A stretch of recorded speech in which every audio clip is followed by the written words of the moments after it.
Good evening, you all. Sorry about the delay and the fact that there's no music. As a disclaimer, the opinions and statements made on this show are not necessarily representative of the Supernatural Inc.'s podcast company. Welcome to the Spiritual Speakeasy with myself, Julie Couch. The bar's always open. The spirits are always served. And tonight's guest is EVP. We have Blake Smith and Shelly Pruitt. And Ryan's going to be showing up later. So without any ado, I'm going to bring them on stage. He's always late. Because it's just what we do, right? We just talk our way through it. And like there was my disclaimer and there was no great music. And it's here we are. It's all right. Hey, you know what?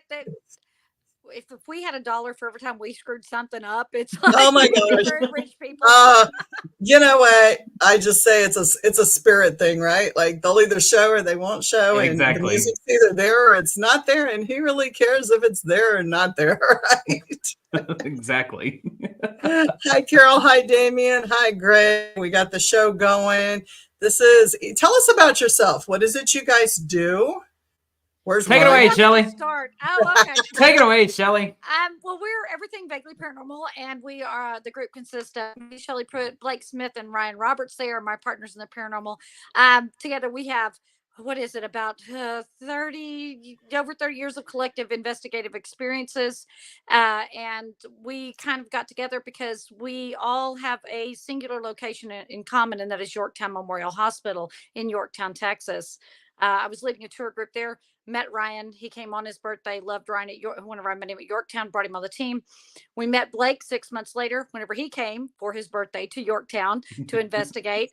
And we kind of formed together. And then this debaucherous team that you see in front of you is what happened in the aftermath. So we apologize. We are sorry, but we have more fun than anybody else does. That's so true. And Blake does paranormal real estate. I do. So I've been a realtor for about 10 years, and then doing all of this with these two crazy idiots. For the last. I always call them idiots. Tweedledee, Tweedledum. We poke fun at each other all the time. That's the way that we are. Ryan's yeah, Tweedledum. Yeah. We poke fun at each other all the time. It's all straight up sibling rivalry, so it's all good. But anyways, no. We are like bratty brothers and sisters. We torture are. the hell out of each other, but nobody better step to us because the other two will be like, "What'd you say?" Yeah, I will vouch for that. I have seen you all in action. Yes. And so I met them going on 4 years now, and then just decided to combine both of my worlds of paranormal and real estate and become the paranormal real estate agent. So I specialize in what I say. I specialize in the odd and creepy, and love to go around and try to sell these interesting properties. We'll put it that way. And that's a good combination. I mean, it's an awesome combination because it's a flair for the unusual, and that, like you said, the creepy, and you do the cleanings and stuff on the side, so that makes like a difference too, because you can do what you need to do. And my favorite is whenever I get a phone call from him. He goes, "Oh my God, I just went to this house," and you walk in and you could like feel the shit that's going on in here. Cool. Can I come by? Yeah, I'm definitely the guy at the office that, those real estate agents, they're like, I don't really want to go show this house because I don't want to walk into the basement. And I'm like, I'll go. Can I take my equipment? Like, I'll totally go show it. Will you allow me to stay about an hour past the showing so I can see what's going on with the property? Awesome. Cool. You know, what's amazing to me is when you go into, because you guys do private residences, like for people as well, right? Yes. Have you ever been to a private residence where they say, "I've never been down in the basement"? No, because basements aren't really a thing in Texas. Yeah, in Texas. Oh, that's true.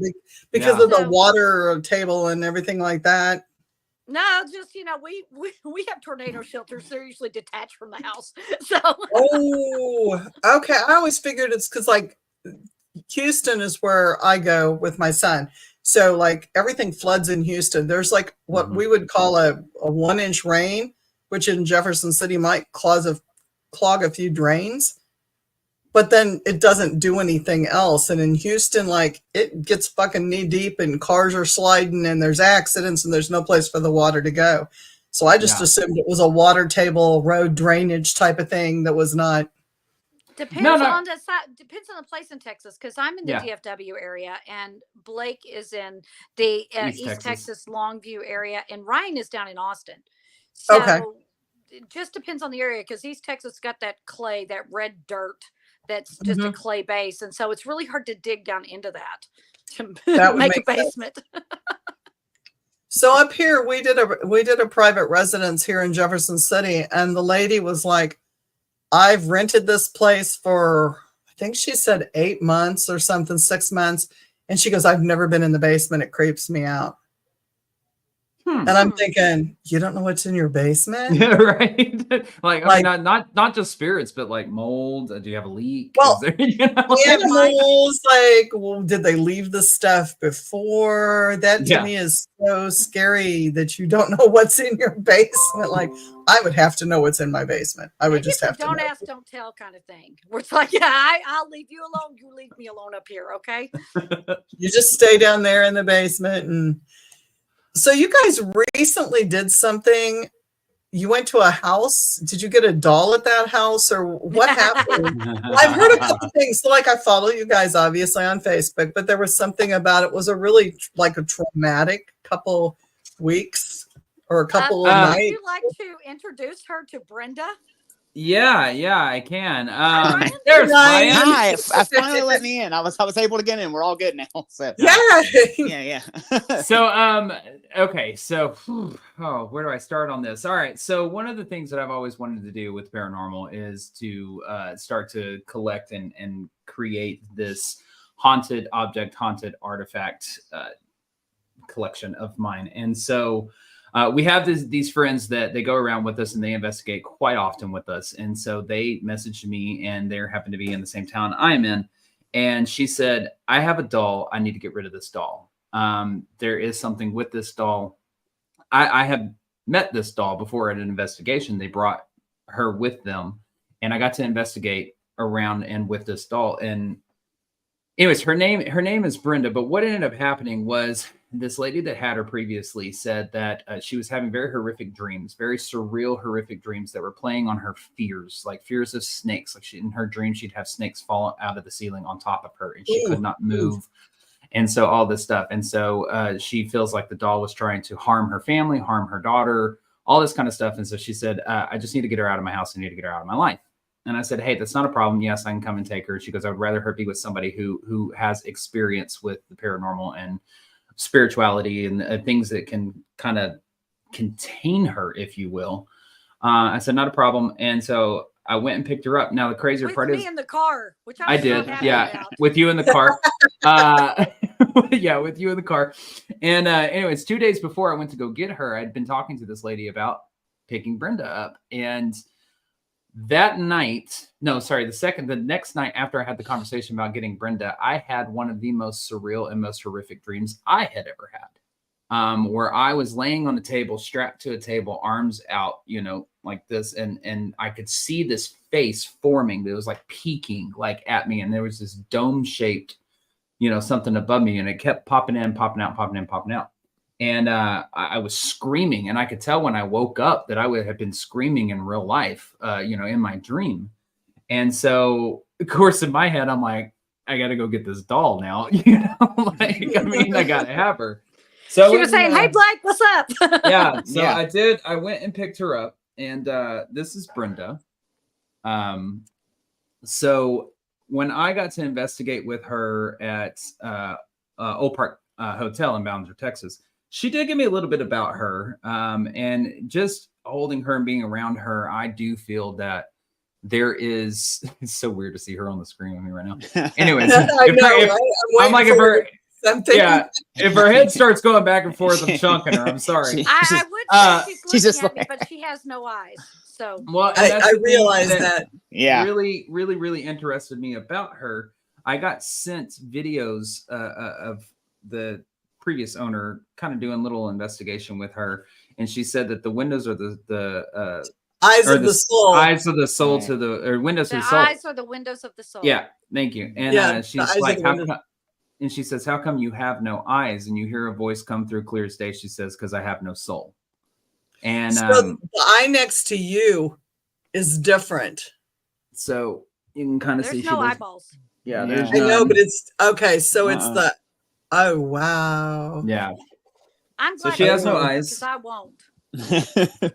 Mm. No, and the crazier part is like once I have not done too much with her on investigating with her, trying to get to know her, just holding her and being around her. I do feel that there is two that are with her. I feel a male and a female. I feel that the male is more of the aggressor that is possibly keeping the female attached or to this doll. So I'm anxious to kind of figure out exactly what's going on with her and why. But I do have I have a card that she came. Her name is Brenda. So Oh, wow. yeah, Mhm. so I do have the certificate of authenticity. But I haven't, like I said, I haven't gotten to investigate her too much, and but I'm looking forward to her being kind of the first piece of this haunted collection that I'm looking to build. Well, I can tell you what I get off her, and I don't feel too. I feel that there's one very dominant female spirit with her who does not want to share whoever her main person is with anyone, which is why I think she causes discord. That I think she's a troublemaker. That spirit's a troublemaker, and because now she's picked you, I think she doesn't want anyone else to talk to you or be around you. That's just Mm. my opinion. So Well, I mean, one of the interesting things too is as soon as Blake got that doll, the next podcast we're recording, me and Shelly hear a female voice come over from Blake's end, and we're like, "Did you hear that?" And he's like, "No." it was laughter. Yeah. And then we keep going, and we go. We have a Patreon, and we were recording our post broadcast, and then you start hearing. We heard a woman say something again to the point where Blake is like, "There's Yeah, I heard somebody it in my that time, house." but I heard Yeah. I heard a male on my end is what I Mhm. heard, and it was so profound on my end that I instantly got chill bumped. I instantly felt like somebody was watching me, somebody was looking at me, or something along that lines, and that I took the camera on my phone and put it on the screen and walked to my closet and grabbed my gun because that's what I thought. I literally thought somebody was in my house and had to clear my house live on camera. Oh, wow. I mean, Yeah. you could hear the voice, whatever it said, audibly. Like we heard it because we stopped heard and we it. were like, "What in the hell was that?" Well, And it was and- right after he got that doll. And whenever we heard the laughter, Uh-huh. and I'm deaf, I'm the person that hears nothing. Audio, no, I'm not gonna get it. Mhm. And I audibly hear after we were talking about something, and I hear, and Ronnie and I were both like, "Who just laughed in your house?" You know. And I Ravy went back said and she looked was at a witness. Ravy raves on. She says Oh, hi. yeah. Oh, yeah. hi, Yeah. Ray. Hey, Rafe. Yeah. So, Mhm. this is kind of funny because I picked up this doll from a location and we did, I did not, I was standing back, but L&M and gosh, I just drew a blank on stage. I just drew a blank. That's okay. You Oh, have got this Epic, doll and Epic you stood back. VIP. Oh, Mike and yeah. Sam. Sam and Mike. Yeah. Oh yeah. Yeah. Mike and So, Mike and Sam, so, yeah. Yeah. so the two females of the team were doing dual estasis with the doll that I have, and it came out like, so my name, my original name has been changed, and I changed it legally for several different reasons. Not that I was in trouble, but there was like a whole legal thing with the divorce and everything. Right. And twice out of the mouth of L&M came my birth name, Wow. full birth Whoa. name. And it came out twice, and the doll knew that it was coming to me. And of course, a number of people What? jumped on that and said, there's that ancient world knowledge that only demonics can have, Mhm. because Make it very personal. energy. Yeah, because positive energy isn't going to feel the need to Right. commit to something like that or to change that. Right.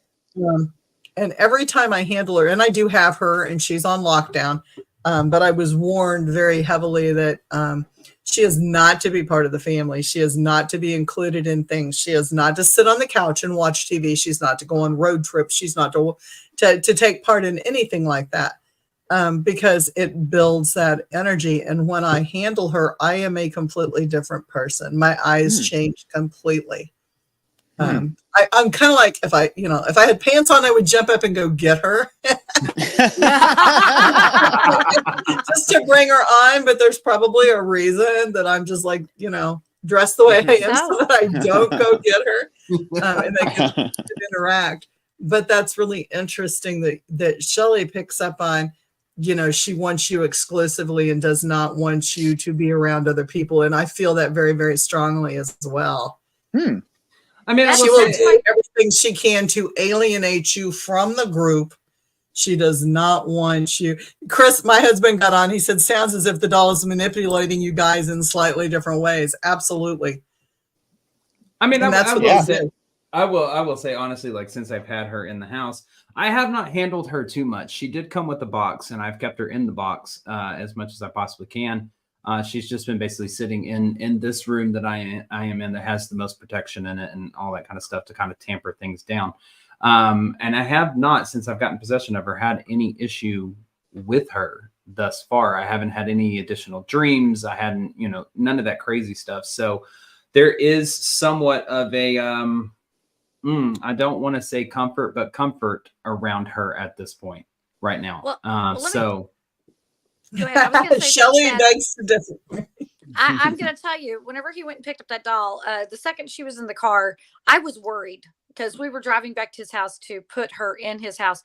And I was worried. I kept feeling like something was going to happen to us while we were driving. I was so glad to get back. But if you guys remember, the next morning, all I wanted to do was get up and get out of the house. And we stay at Blake's. And I was up, I'd gotten up, we'd been up all night, investigating. And I was up at like 6. And at 8 a.m. whenever Blake woke up, Ryan wasn't even awake yet. Looked at Blake and said, I got to go. You were gone. I mean, I felt like I had to get out of the house because I was just like, no, not here for this. But I do feel like she doesn't want, whoever her person is, she doesn't want anybody else around them. That's how I feel. So she can stay, Brenda can stay in her box where I'm there. Brenda does stay in her box. I'm gonna end up getting her something a little more permanent that is completely sealed. I think that's maybe a safe. Well, I think with a salt circle in it. Well, I think that's essentially kind of what I'm going to do, but it will probably be some type of glass contraption where she can see and view, but nothing. It can contain, container, so to speak. She may not like what she's hearing right now. What's going on? Yeah, Carol said she heard another voice. That was a few minutes ago. Oh, I did not, but I'm not on headset. I have a different kind of system. Oh, we can go back and rewatch, Carol. Don't worry. Go back and rewatch. My doll I started out with a one of those seal containers. So apparently I have no size, proportion, or ability to put triangular things in square holes. And I just can't do any reasoning like that. So my doll is like 2 foot big, and I tried to put her in a 1 foot cracker container or bread box. So I went and bought another container that's, like yay big, and it's got a snap-on lid and it's clear. And the energy was so disturbing where I kept her, even though I did everything I was supposed to do with her. So finally I took her out. She's completely out in the open in a cube with my other objects. And she has a salt ring around her. She has a salt cross inside the ring. She has iron going across her lap. I have a railroad spike going across that is a blessed railroad spike. I have religious tokens or items in there as well. She's been sealed with Archangel Michael's prayer and holy water and the whole 9 yards. It took me about a week or 2 weeks to get used to the energy every time I walked in the room.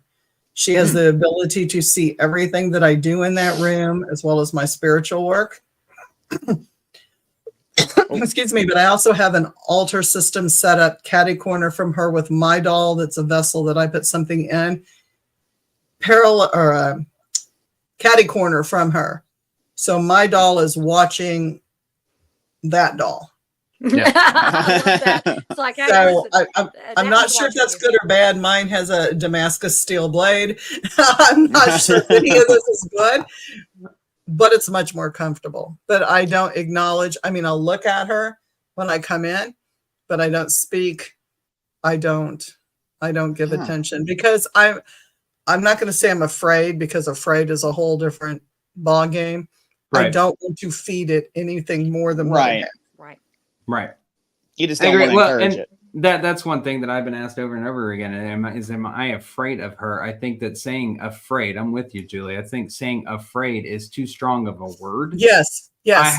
I have a extremely healthy respect for her Yes. and what may be attached to her. And I think that that's a whole different thing. I'm not going to Yes. poke the bear, so to Right. speak. We're But I cautious. do. Yeah, We're we're very cautious. cautious. But at Yeah. the same time, I would like to know what is attached to her. If there Mhm. is anything that is more aggressive and a negative, then that's good for me to know, so that I know how to better protect myself with her being in the house. So I think Well, it's and just a mine let gave the head. same story. Yeah. Oh, everybody, mine gave the same story. It was a male abuser, multiple abuses, female that had been injured and abused from the time they were a child. And apparently this is a common scenario that is fed in that realm. Because Yeah. what, as humans, who's not going to bite and want to take care of that Right. energy? Yeah. So it's a hook. I mean, it's a great hook, Yeah. whether it is or not. Greg says, isn't it enough that you could possibly bring home something on you or your gear? I Well, agree. That's why I don't bring Yeah. that crap in my house. Uh-huh. No, Mine stays in the garage. my stuff stays in a storage shed. None of my equipment comes into my house. Oh, see, and Well- here I am. I'm like the one that's like, I don't know. I'm out of the three of us. I think Mhm. I'm the one that's brought the most things home. I'm also the one that keeps my freaking equipment in the spare bedroom back here. You Right. know, Dumbass. it's just one of those things. I mean, I don't think it's stupid. That's my opinion. They keep my theirs equipment's all over outside. my house. Yeah, I'm like, they keep theirs outside the house, but I know. Right. I know what my boundaries are in the house and what my protection is with Yeah. myself, with my environment, with my house, and everything that is sealed and done and all that stuff. So I have no problem bringing things back into my house that have to do Right. with like haunted objects or equipment or anything like I that. like- And I feel the same way too, like Yeah. that. Shelly's Yeah. shaking her head no. Mm-mm. I don't tempt fate. I No. get too many strange dreams. I get too many weird feelings. I catch things out of the corner of my eye. I don't need to say, "Hey, you want to come in too?" No, you stay Right. out there. Whatever's here, I deal with. I'm good. But Because what- I was laughing. I have an imp. I have an imp that runs Mhm. around my house that my father has actually seen and asked me if I'd brought a dog into the house because he saw Oh, something no. run down. We were sitting there watching a football game and literally he sees something run down the hallway and so do I. And he goes, "Did you let a dog in the house? Because we don't have any animals." And I was like, "No, Daddy, that was probably just a reflection off the television." But I saw it too. Yeah. And Yeah. so, you Well, know, I mean, I keep mine in the garage because the one time that I did forget to put it in the garage, I brought it into my bedroom. I had my backpack. I didn't have my equipment case like I usually do. And I had my spirit box in the bottom of my backpack. Well, I come home late at night from work and I get to my house and I hear a woman call my name as soon as I get out of the car. Oh no. And so I turn around and she says, "Ryan," like that, like trying to get my attention, like sounding out the syllables. And so I turn around and I'm like, well, there ain't nobody here. And I look around, there's nobody on the street. It's late at night. So I go home, I go in the house, I go to bed, and I'm like, that was weird. As soon as I lay down, my arm starts burning like hell, and I get up, and there's 3 scratches going down my arm that I didn't do. It's like a cat had gotten a hold of me. I think Was he- you keep telling your story, but I think that I've got that photo that I'll just. he throw up on probably the- calls us, messages us, and sends us the pictures like, Mhm. "What the hell, y'all?" Yeah, so Oh I my get up, gosh. I go to the bathroom, I take a picture of my arm, and I send it to Blake and Shell. I was like, check this shit out. And I told them the story of what happened. And I immediately went to my case and I went and got holy water and rubbed on it and was like, "You get out of here. Go get And so, Now, I was like, You why in stick the that hell? finger at him. Exactly. I mean, I learned that from Shelly. That's what Shelly likes to do. I go, "You get out of here. You go home." But I was Do you I was ever like, do why that in the middle of the night? Oh yeah. Oh yeah, do she you does. do you have things like hover that come in? Because I have that problem too. And I'll be like, Chris will be next to me. I'm like, "Baby, it's in the house. There's something in the house." And he's like, "Yeah, okay." And he goes back to sleep. And I'm like going, "Our Father, I rebuke you. I rebuke you." I'm You going, gotta go. he's out cold. And I'm like trying to fight this thing by myself. And, it always goes away. But I've had things standing at the end of my bed, and that's my go-to because covers are magic, and I'll go get out of here and go home, and pull the covers out. Oh God, I'd be afraid it would be like right there in my face. Yeah. Usually get works. Get out of here. Mm-hmm. That's the Texas way. Go and get. Go and get. See, I was the parent that wouldn't look in my kids' closets. I wouldn't look under the bed. They'd be like, there's a monster under my bed. Okay, well then come in my room because I'm not looking in the middle of the night under your bed. Oh, I will.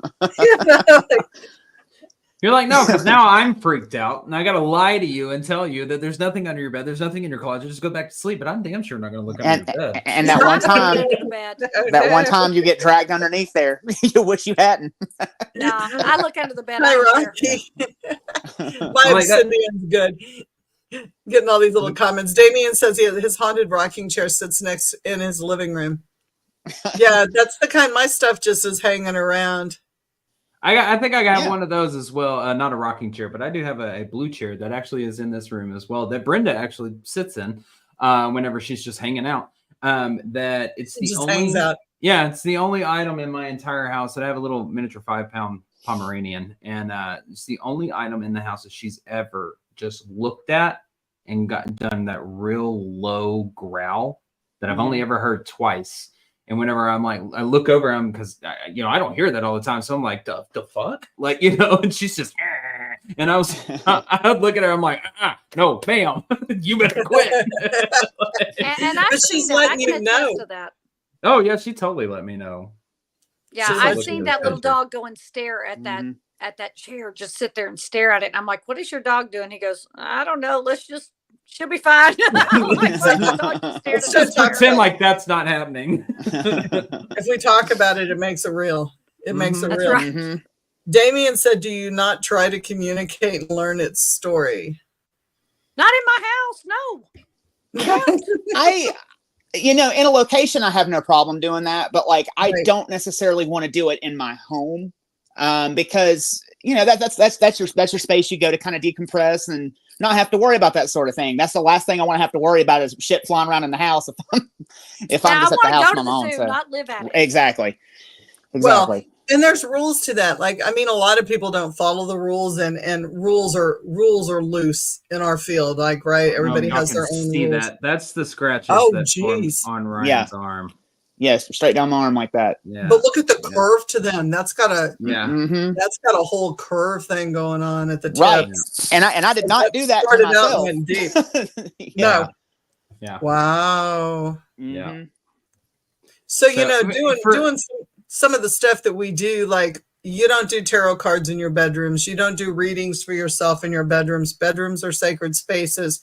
Houses can be sacred spaces. We don't do a lot of things in a lot of areas because if we do, that opens up an area that's a private area.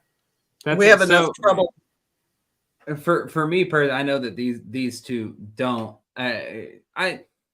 I guess I have a different outlook than these two. This is where we're always going to disagree in this group between the three of us, is because I do tarot, I do oracle, I do spirit dissections. I do all that kind of stuff. But the place that I do it in is in this room right here. This is the one and only space that I've made my own and put in the protection into and all that kind of stuff. So this is where I do conduct a lot of that stuff. So as far as investigating what's here in the house, I don't do that just because I already know what's here in this house. I know my grandmother's here. I know that I've got other past ancestors that are here. They help to protect this place as well. Other than that, I don't really have anything that unless it comes home with me, but then I just go, shoo, you get out of here and do some little witchy poo shit and deuces, you're out, So this is kind of where I conduct everything in my house. So you do, but I also have a couple of roommates that I don't want to wig out because they know what I do and they're cool with it. But if I bring something home, I don't want them to catch the repercussions of it. No, and that's true too. You have to think about that. Just like I have my kids come and go and my grandkids come and go. And I have one space that I do everything in. And then there's my kitchen, which is my catch-all for the witchy work because, it's harder to burn down than my other room. and I can keep an eye on my it's a whole thing. I have an asshole cat that's got long hair, and his tail like sweeps, and then everything goes poof. And so the kitchen's the best place to light candles and things like that. Yeah. Chris says you're well grounded, Blake. Yes, Blake is very well grounded. I try to remain that way. It doesn't seem like that half the time, but I try. Well, I don't do anything in my house, and I don't want anything in my house because the things that come at me are genuinely, they're very, very negative. Mm-hmm. Yeah. The negative things like to come at me, maybe because I'm not scared of them, and I'm like, come one, come all. You want to chat? Let's chat. But the negative things really come at me a lot. Maybe they don't like a mouthy female. I don't know. Too bad. Here I am. But I definitely don't want anything that wants to come at me in my own home. Yeah. So you stay over there. I've and to say that I haven't had it to come at me in my own house, I absolutely have. I've had physical attacks. I've had physical attacks in my house. And it's just for me, it's part of what we do. Unfortunately, sometimes you can do everything that you can try. As me and Shelly have a wonderful analogy with this. When we go to like residential, places, and we're trying to help these people, they're like, "We want you to do this, and we want you to do that, and seal it up, and get everything out." And we always tell them, "Listen, we can do everything in the world, but at the end of the day, if you're hurling bricks at a wall, at some point that wall is going to fall. You're going to have to continue to repair this wall over and over and over again. If we can't continue to come out and help you do this, because sometimes they're like, we just want it done, and then you just be gone." We're like, well, we don't come It doesn't back. always work like that. Right. There is going to eventually be a way that they can get back in. You got to follow up.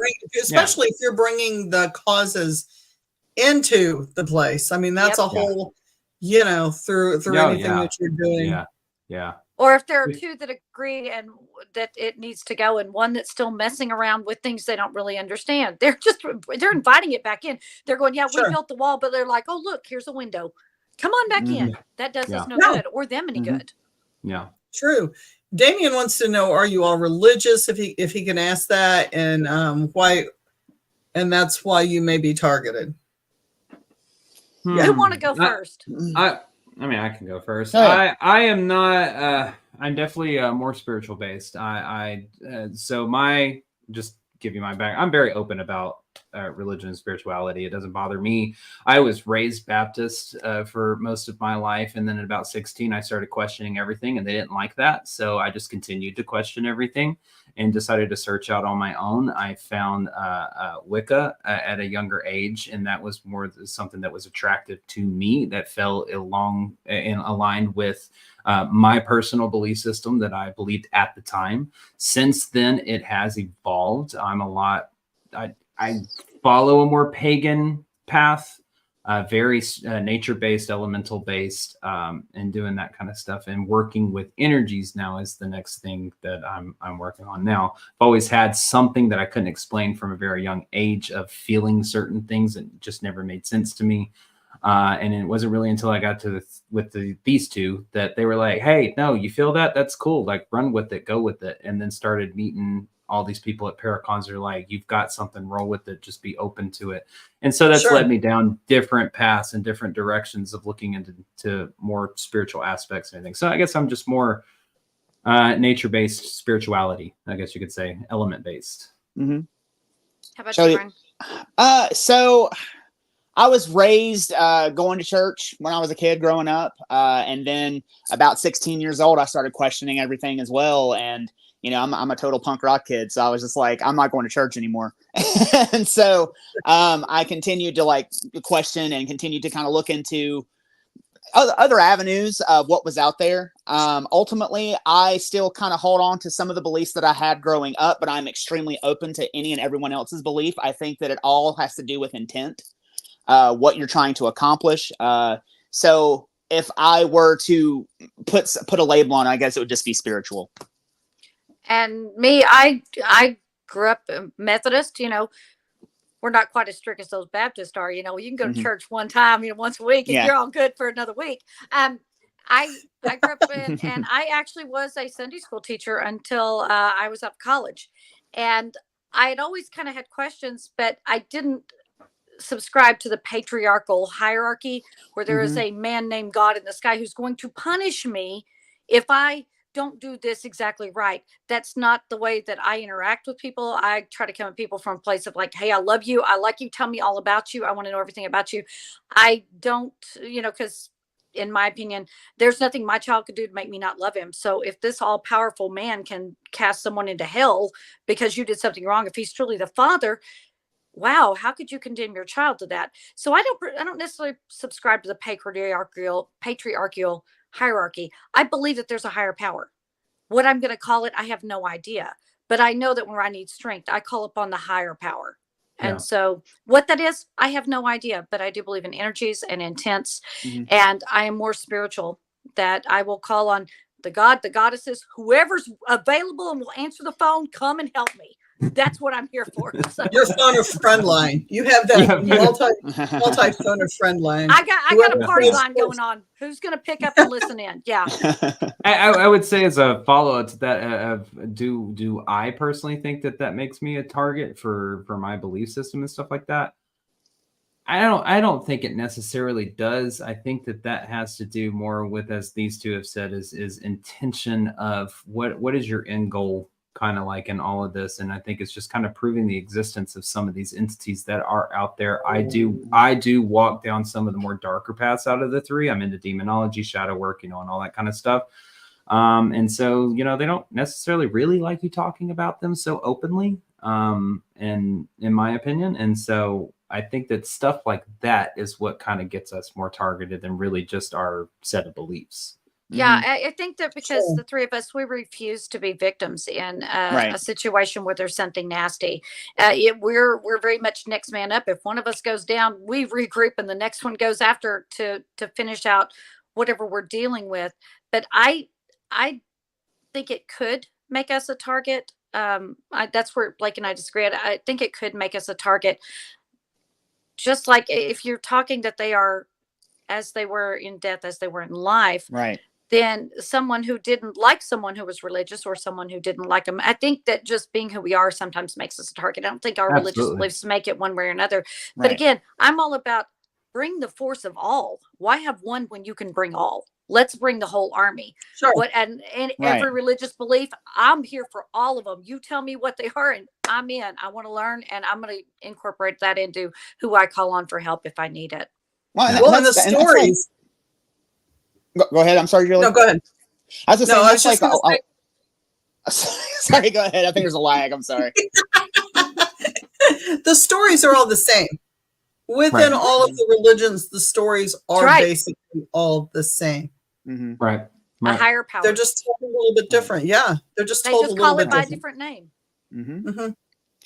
Well, and what I was going to say is there's a lot of people who come out and investigate with us. And there have been times where we have had, Wiccans,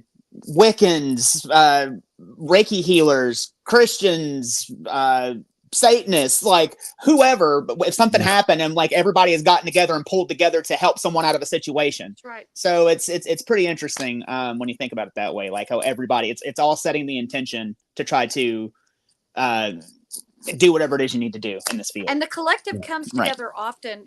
We have had so many investigations where if something has happened, every person has not hesitated to put their hands on someone to pull away negative energy, to help and fix whoever that person is that might be experiencing something that isn't pleasant. The people that have come with us, we were all like, hey, you come do you and do what you do, and we're going to work with it. And we're going to, incorporate it into what we do. But the second someone needs something, it's very strange how everyone that's at our investigation just goes right to them and works together. Yeah. Well, absolutely. Because it's a common goal. It's a unity. We all go in for the common good. Mm-hmm. I think. I want to believe that. I want to believe that too. Yeah, we do. The four on the screen do. Yeah. Yeah, I think that's the thing is, regardless of what your spiritual or your religious path is. Hell, I've worked some really, really rough cases, and like you guys, I will work with anything and everything that comes down that's reasonable. If it's there to attack, obviously it can go away. But if it's there to assist, then I'm open to it in that moment. And I can remember clearing somebody on a table and having a fellow person doing what I'm doing at the other end, and we're clearing, and hell, Baphomet dropped down. And he's like, y'all need help. And I'm like, I think we got it, but thank you. Let's always be respectful, because you never know when I'm going to need to call upon that. Like, appreciate it. And even my partner was like, was that just, I'm like, yeah, did you feel that? That was really cool. Bad timing, but really cool. Thank you. No, thank you. But thank you. But no, thank you. I don't so want to owe you a never, favor. Yeah. No favors today. No paybacks today, but appreciate the drop in. That's good to know. What happened at your latest investigation? Oh God. Oh boy. Wait. What did we do last? Which one? Like, wait. Yeah, what did we do? What did we do last? There was Old Park was last. Old Park. That's right. Was that the one that was labeled traumatic? Yes. Yes. Yes, it was. Yeah. So what happened? Or if you're not up for discussing it, that's cool too. Oh, no, we can discuss it, guys. Let's just keep it real generic, though. Yeah, that's fine. We're not. Yeah, we'll keep the names up and stuff like that. So we were at the location, and we had been down in what's known as Deacon's Den, and it was me and Ryan and Linda and Megan, and we had been doing some, Estes method, not as spirit box work. And prior to all this happening, Ryan and I both have our phones running to record, and we're saying, we kept seeing things. We kept kept getting weird words to the spirit box. And right before we turned it off, we both catch on our phones this voice that goes, "Sit," just like that. And we both caught it. A disembodied voice that did not come through the spirit box, because actually the spirit box had just been turned off. And it was real creepy. That voice and we both caught it, which was very odd. Mm-hmm. And so we're like, okay, we're going to break up this energy. And I walked out of the room. Now, Ryan, you can say what happened whenever this guest came in. Right. So we were getting ready to leave the room to kind of clear the energy, because when things get kind of heavy, we try to break it up a little bit in between sessions. And so we're getting up to leave, and I look, and she's holding her head like this. And I said, "Hey," I said, "are you okay?" And she goes, no, I'm not. And I said, "Okay, well, let's get you out of here." So I'm behind her, walking with her to get her out of the building. And we get to the room where Shelly was staying in, which is the Bonnie and Clyde room. And she's like 2 or 3 steps in front of me, and she takes 2 steps and staggers and shoulder tackles the wall and goes straight to the ground. Collapses right in front of the room that I'm standing in, and I'm drinking water because I can't figure it out. I'm so thirsty. It's like all of a sudden I was thirsty. I couldn't get enough water, and she walks right past the room and she collapses. And she goes right in the fetal position, and she gets back down the floor, and she's rocking like in the fetal position. And let me tell you something about this woman. This woman, she's very quiet. She doesn't talk hardly at all. She's very sensitive. She's very, I guess she has empath skills.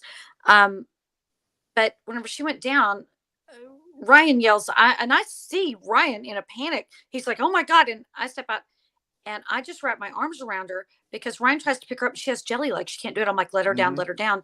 I wrap my arms around her, and she has such an energy coming off of her that I am holding on with all my might, and my arms are shaking, trying to hold this tiny, smaller than me, this tiny lady still. And she's going, let go.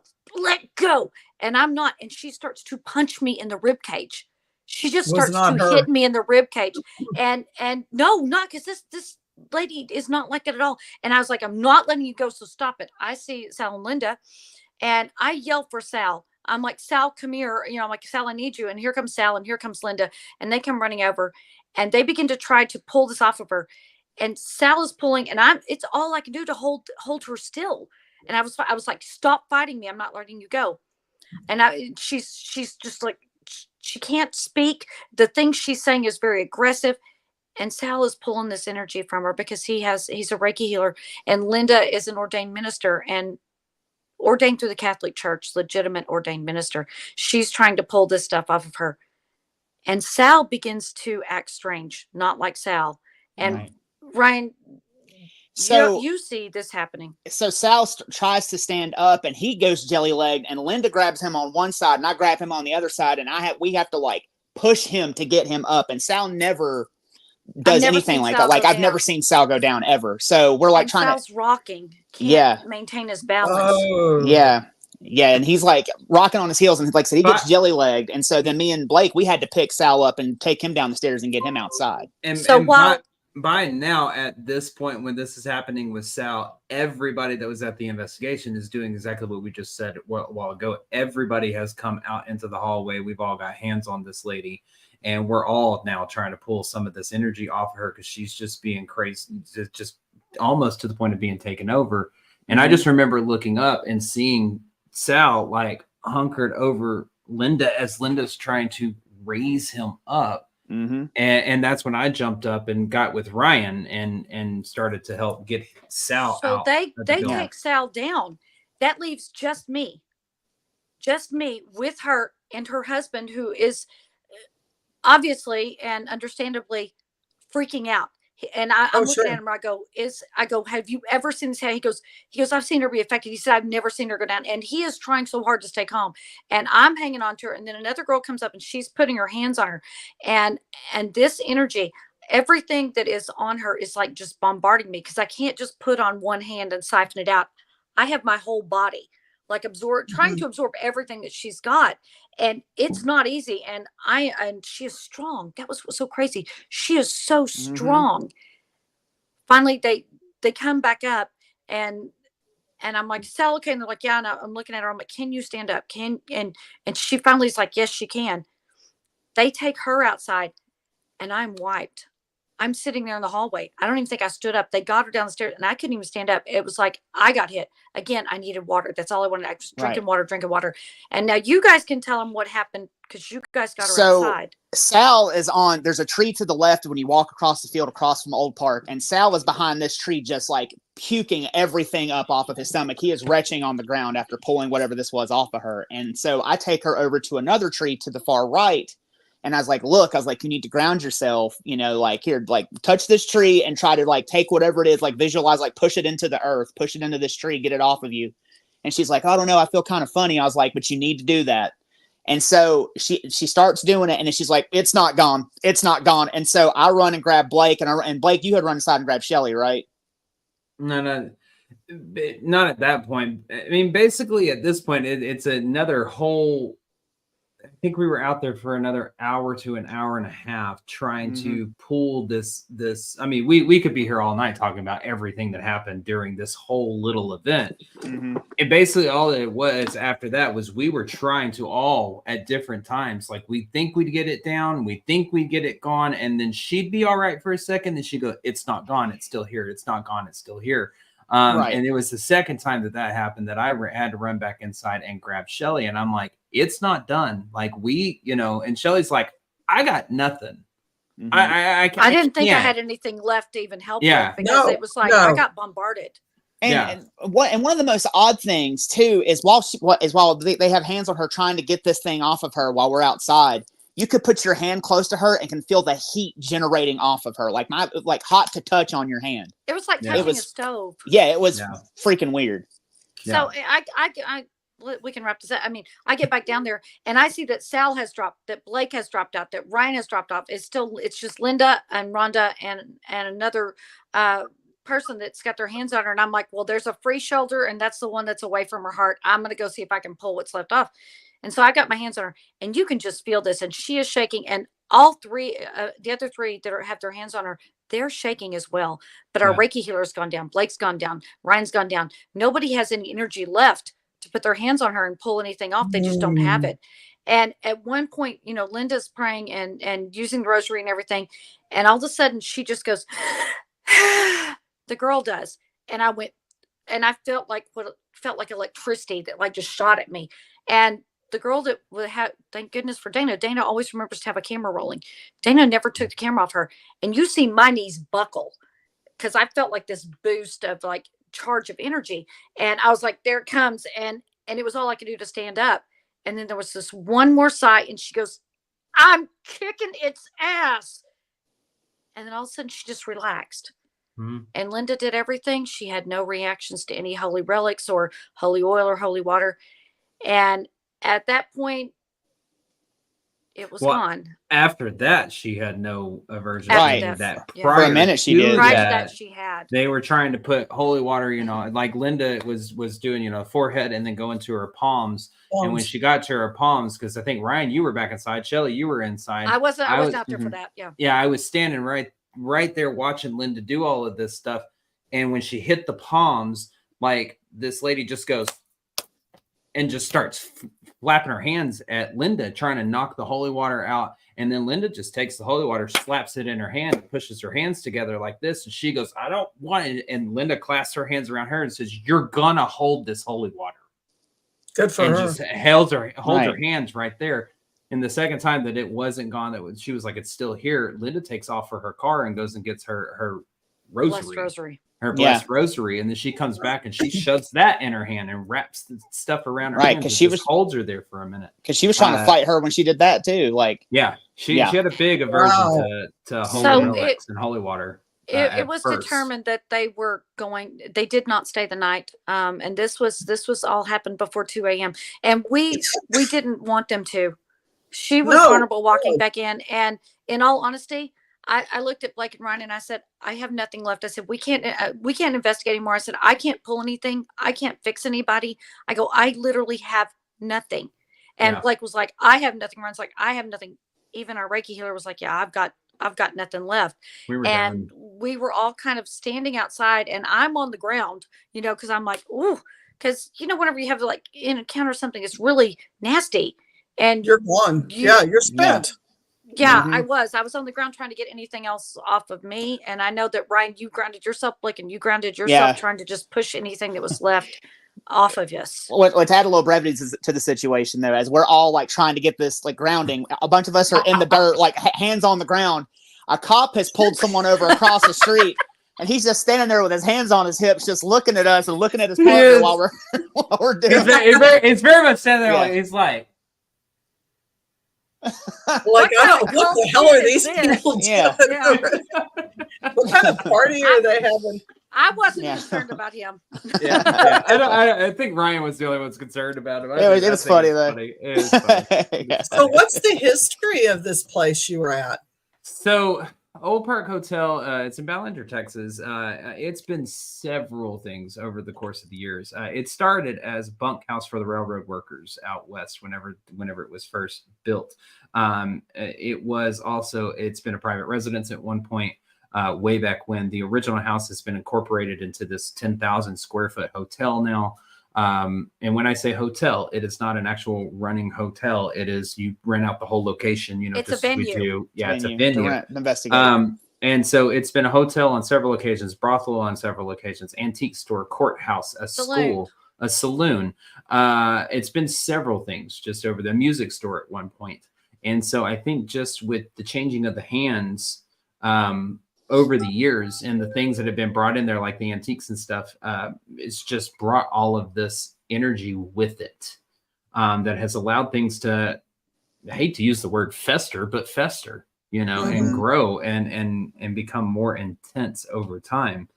And it wasn't until they opened up the jail, the old Reynolds County jail across the street, that things then started to get somewhat a little more negative, real intense, and negative and more aggressive and all that stuff. So we kind of have learned over the last year, I guess we could say, guys, something like that's just the new Old Park now. It's never going to change. That's pretty much what we first started going with, getting the brothel girls and having fun and getting grabbed and goosed and all that kind of stuff. And had your skirt lifted up. And that and that has now changed. It has shifted.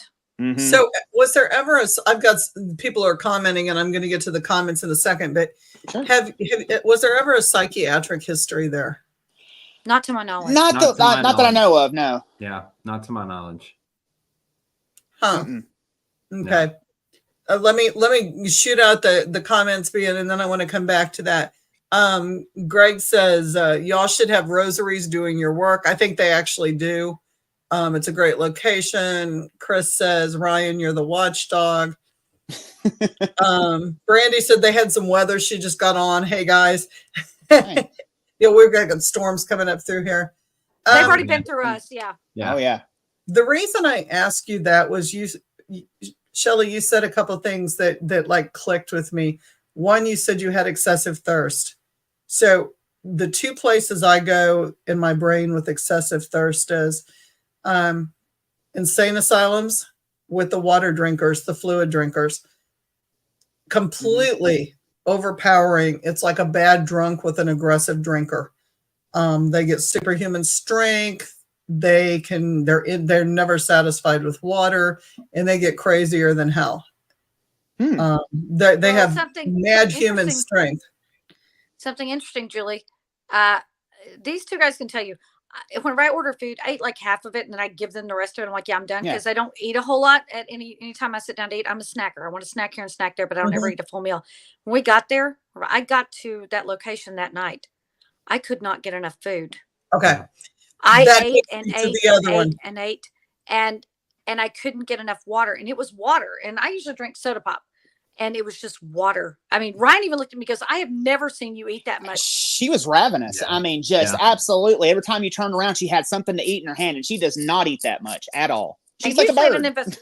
Usually in an investigation, I try not to eat, because if I run into something negative, I'm going to throw up. So I don't want it. I don't want to see it a second time. I'd rather just wait, and eat later. Yeah. But I ate and ate and ate, and I could not get enough water. The whole time I was there, I was thirsty. And so you were literally feeding the spirits. When we set up altars in different Hispanic religions, and we set up altars for the spirits, and I'm not going to use names, because then other people are going to say that's cultural appropriation. It's going to get into a whole smear thing. Right. But you set up glasses of water, and there's color codes for the different glasses of water, because just like the rainbow, different spirits have different colors, different personalities, if you will. And of course, bikers don't like to drink at military bars. And there's, you can make assumptions about different types of bars. Heavy metal people don't go to hip hop bars. You go to the drink place that you're comfortable in. And so when you set up these sources for your altars, you set them up with color codes so that each spirit can drink out of their own glass of water. Positive spirits never need to be fed. Their energy is replicating. It's positive. It draws in the light. The light source is always feeding them. Your negative spirits have to take. They have to take. And so in the middle of all of these altars, we set up a huge cup, because what are negative spirits? They're very greedy. They're very boastful. They're very ego. So, oh my God, I want the biggest glass. I don't want the tiny little glasses. I've got to have the biggest glass. So in the biggest glass, you put your crystals or your blessed cross in there, so that they get in there to drink, and you ground them. They can't get back out. It's a feeding source. And when you said that, that was the other thing that triggered for me, was you were the source for the water. There has to be fuel. There has to be food. So you're saying it's my fault? I hear that a lot. I'm saying that you were the draw there. You were the person that got hooked into feeding them the necessary energy that they needed. Yeah. And that's not surprising at all. Yeah, I'm free food. I was gonna say that's why we usually will just like get there, and we'll just open the door to whatever location. We'll just go, okay, Shelly, after you. Go. Where are we going? Yeah. And then as soon as she like walks in, and like we're just like, hey guys, your free buffet's here. Close the door real quick, and then just let her wander for about 30 Julie's minutes. met us. She's seen me running around all over the place. I don't sit still. No, we would never send Shelly by herself. You do it all the time. You don't have to send me. I go on my own. But we do that, and I think there's a certain draw. There's a certain. Chris says, "Shelly, you channel everything," but he's told you that before. I do, Chris. We've had that discussion before, and I do too. Good or bad, it's going to find me. And it's going to go through me, and I can put up everything that I need to put up, but it's still going to find me. Now, whether it takes me down or it just goes through me is a whole nother thing. Yeah. I'll tell you something interesting, Julie, is that Blake had gotten us protection bracelets at the last Paracon we had gone to. And interestingly enough, we were like, it's been really quiet. And I go, what's different? I said, I have this on. And I took it off. I said, let's see what happens. All that crap happened right after I took that bracelet off within an hour. Yep. So I was like, I'll put this back on now. I think I've had enough. Open that doorway. Brandy says, I thought the same thing with mental health. And I think there's an oddity there too, because I think the two go hand in hand. I think thirst, that fluid, water is a medium. We know water is a gateway. And so the more you drank, the more that gateway you were served as a vessel for the spirit to come through. Michelle says, hey, hope everyone's okay. Michelle says she's a solo investigator, always alone. I could give you my spiel. We all could give you our spiel about that. We could. Be careful. We've all been there. Just be careful. That's all I'm going to say. Uh-huh. Damien's already got his ass chewed from me several times about those conversations. You do. You need a backup, somebody who knows when you're not you, so that you to keep you safe. Yeah. Unless things don't come around you. I mean, there are those people that don't draw that. And I'm just going to put that out there. There are a lot of investigators that don't draw that. Mm-hmm. Shelly, not me. I need backup.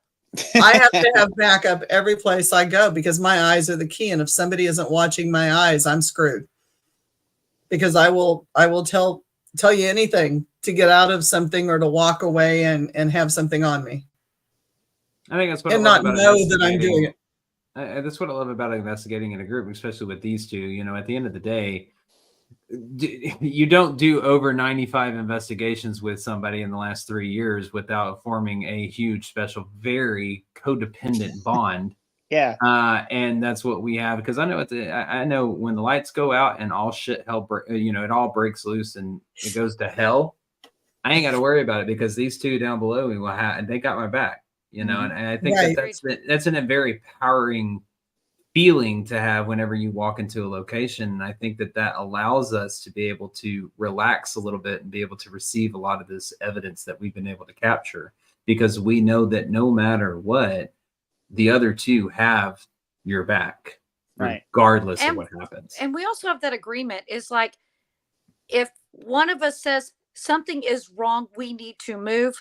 It doesn't matter who says it. Doesn't matter if the other two agree or not. If one of us says something's not right, we're going to trust you that you're tuning into something that maybe the other two aren't picking up, and we'll shut something down and we'll move. Doesn't mean we're not going to go back. Yeah. But in that moment, and even in moments when we have not felt right, one of us has said to another one, you are going outside with me right now. And all of us know, don't argue.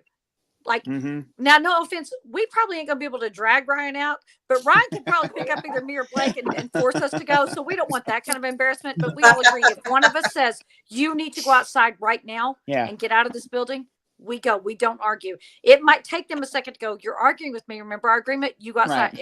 But we trust the other two's instructions, because they wouldn't tell us to stop if they didn't think something was going on with us. Trust is so big. Yeah. Like you have to trust your team 100%. You have to know they have to have your back. Yeah. It's one of those things. And especially when you have a medium or a channeler or more than one in your team, we can put up this cover that we're well protected. And yes, most of the time we are well protected, but there's always that instance where you didn't get enough sleep, you didn't get enough food, something happened and the doorway is open, or we call it open by saying, I'm here. Yeah. And sometimes I know with Shelly too, all I have to say is I'm here and the doorway's open. And it's like, fuck me. Why did I say that? You know how many times I've said that? I've been like, oh shit, fuck me. Here we go. Yeah, and I've said that, I've walked into houses and looked at Chris and said, oh fuck, here it comes. Like, it's on its way. And then I've been blindsided where I'm like, oh, I think everything's good. And then boom, and it's in, and it's like, oh man. That was not the way it was supposed to happen. It was not supposed to happen that way. And it does real quick. And, whether it's a demon, which, most things are not demonic. Right.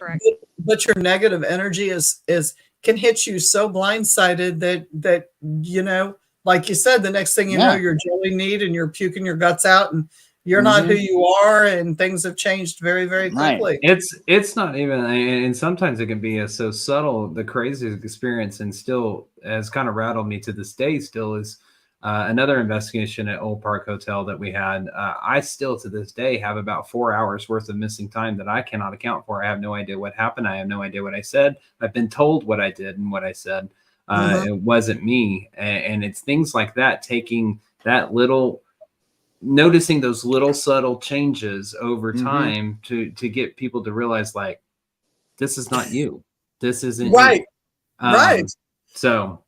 Well, that moment that Blake's talking about, I was trying to pull the stuff off of him, and I had a hold of his hand, and he literally just started squeezing my hand as hard as he could, like he was trying to hurt me. And I was like, let go. And he was like, just staring at me, and I go, let go. And he didn't do it. And I said, I will break every finger you have. Let go. And that was the first thing. That's how I knew he still had some kind of control, because his grip relaxed just a little bit, not a lot. I go, I will break your fingers. Turn loose of me. Well, right before he came out of it, I had a hold of his hand again, and he started to squeeze it really tight. Again, I go, let go. And he didn't do it. I go, let go right now, or I will break your fingers. And he goes, please don't break my fingers. That's he was like, he was coming back. He had no doubt I would do it. Yeah. Well, it's like somebody's driving the car and you're in the back seat, is how I explain it. And like you're watching, sometimes you're watching, sometimes you're not. It's that mirrored screen or that smoke screen's between, and you can't even see where you're going. You have no idea. And it wasn't even that. I mean, it's like the whole night is gone for me. Yeah. I mean, Shelly had told me at one point she's standing in front of me and she's pulling energy off me. So are a couple of other people, and they're using different, tools and techniques and paraphernalia and iconography, I guess you could say, to get this off of me. And apparently I just look at her and I smirk and I just go, it's never going to work. Oh, shit. And I don't remember hardly any of that. Like I remember the portion of, please don't break my fingers. It was like, when you were starting to come back. I remember that. But because you were hurting my hand so bad, and you just wouldn't turn loose. And I was just like, okay. But with that one, what was interesting was the way that we kind of got him, where he said it's never going to work. I said, you know what? It's going to work, because you don't get to stay here. You don't get to take up space. And the way that I got Blake to come back, I said, okay, if I tell this? Is it okay if I tell this? Yeah, that's fine. Blake? That's fine. Yeah. I started asking him just random questions. I wanted to engage his brain, Right. And I just started asking him random questions like, I'm like, who are you inviting to dinner tomorrow? Just weird things like that, just to break his focus. I figured if I could break his focus and get him to answer me, then that would get his brain re-engaged to fight whatever had a hold of him. Right. And it was just strange, random questions. Tell me this. Who did you love the most in your life? Tell me that. And just go with that. And I'm like, finally, where I got him to say the names I was looking for that protect him and go with him. But I had to go around it to get him to say it. I had to get him to consciously think of them. And I said, now call on them to help you. I said, right now, you say their names and you call on them. And suddenly he starts coming back after he says the names. But whatever had a hold of him was not going to let him just say those names and call on it. I had to disengage, get his brain thinking along another line so that he could say it and he could call on them and he could help himself. So, because that would defeat the purpose of the thing taken over if it was easy. Brandy said being a team and having others watch over you is big. Even with just two, like Julie and Chris, it's her Brandy and her daughter. She has a teenage daughter who's an investigator, very, very professional investigator, has her own shop, does her own stuff. Amazing. Bella is amazing. Damien says, I don't shake people's hands or hug them for that reason. You hugged me, Damien. They take on energy. The living is definitely worse than spirits. If we want the dead to shut up, we just turn off the equipment. It doesn't work for some of that doesn't always work. Sometimes it doesn't work. Greg reminded me that I am now out of fucks. I'm always out of fucks. I use up my fucks every night. Damn it. I'm just trying to catch up on comments here. Michelle says, Oh, I'm on the nice. West Coast. If I move east, I'd have plenty of people to investigate. We'll come to the Midwest or go to the South. Yeah. We'll all investigate with you. I mean, hell, we in Texas. We ain't too far. So Just You have know, a big old and- paranormal party. I'm 13 hours from Texas, and I drive every couple weeks. Well, now every Shoot. month. But yeah, like, hell, we'll just all get up, party, and roll down to Texas. Roll out. hell yeah. Yeah. I said, Damien heck, we says make you it up to haven't- Kansas quite you often. haven't- Yeah. Damien says you haven't seen his Ouija board arm, so you probably wouldn't hug him. Michelle's going to the Ooh. Velisca Axe House in March or May. Oh, that's Is awesome. that an invitation? I think we should put it together. I think we should all go out there. That would be That's so also cool. Tell like Melissa 5, we're 6 going to hours bombard from- her investigation. Brandy says, Julie, I see a road trip to Texas for us. I Come know on. the best places to stop on the way. Good food. Good food. I'm a foodie. We know the best places when you get here. Mhm. Yeah, see? Absolutely. Absolutely. Final words, future gigs. But we're like already over. Sorry, guys. Oh, no worries. Oh, that's Wow. all right. Future We could gigs do this as all night. yeah, we could do this all Oh, night. absolutely. Shoot, we'll just tell you. I'll just give you the spiel that we give every week on Tell our them everything podcast. they need to know, Blake. Yeah, so if you want to follow along with us and come on some adventures, you can go over and hit the our Facebook and our YouTube channel. We have a Everything Vaguely Paranormal podcast live every Tuesday 8 p.m. We cover everything from our paranormal investigations to other hauntings. We have special guests, true crime, aliens, UFOs, you name it, we're going to cover it. We've also got on Paraflix Paranormal Plus, we have After Dark with EVP, which is basically kind of along the same lines, but is heavily geared towards the paranormal only, with paranormal location owners, other special guest paranormal investigators, as well as showcasing a lot of our evidence as well. So you can check that out. We've got a Patreon channel that you can go and view that has a lot of our raw, unedited investigation footage, as well as I think over 400 extra videos of bonus content from us. If you like the audio versions of podcasts, you can find us on any streaming platform, Spotify, Amazon Music, all of that. Take us with you and you can listen to us. But if you want to see these wonderful faces again, every Tuesday night at 8 p.m., you can come over to Facebook and YouTube and watch the podcast. We're sorry. Yeah, we're sorry. We're sorry No in stories. advance. We have no sorries. filter. We go off the rails and we just throw digs at each other most of the time. So Mhm. Well, apparently the group thinks you're fun too, because Brandy said, what a fun group. Oh. Chris says he Well, loves thank hearing you. about your experiences. Damien said, thank you. Really good team, good vibes. Thank you for sharing Appreciate that. experiences. Having the Apple Sour Spirits bar is always open. Oh, hey, Down for an apple sour. Yeah, I'll take Apple one. Sours. Yeah, my bar serves all spirits all the time. 24 hours Hell a yeah. day. 24 hours a day. Thank you guys so much for being on the show. This has been, I mean, like, we could go on. I have so We many could. more Oh, yeah. questions. So you'll have to come back. I was gonna say we could do a Oh, part anytime. two. Yeah, We could do a anytime. part two. You let Let's us do know. a part two. We'll have to pick. Sure. We'll have a haunted doll thing. No, I'll hunt the Everybody doll off. bring their haunted dolls. I don't own one. I don't either. I'll Oh, bring I- it I got a. around. I got an adopted demon. Does that count? Well, An hey, adopted demon. I do Yeah. too, and mine's name is Steve. Yeah, you got little red eyes. See, I I'm don't the think crazy- Look at I'm the crazy one of the group because I got one of those as well. It's up on that shelf, but I'm over here with Brenda the doll, and I got my demon mask as well. So I'm Look just at like, that. yay! And I do have my ghost too, my little ghost with the blonde Oh hair. yeah, I got mine over here. This He's is over my here. ghost I was happy to bring home. Yeah. I can't reach mine, but he's really cool too. So Well, I feel left out because I'm the one that's got a lot of haunted stuff, and my stuff's all in the other room. I'm not getting keep up on it this close so show we and keep an doing eye on that. Yeah. So we'll have to have a haunted object show follow up. There we go. oh, absolutely. Absolutely. I'm gonna have to find some. Shelly can just like talk about what we have and how bad it I'll is. watch. I'll watch and judge. Yes. Judge me. Thank you guys so much. Stay on. I'm going to put you all down backstage, and I appreciate everybody. Thank you. Absolutely. Thank you so much. Thanks, Julie. Thank you. Maybe I'm going to put you backstage. I don't know. Just It's a whole thing. I'm going to try. Good night, guys. Thank you again.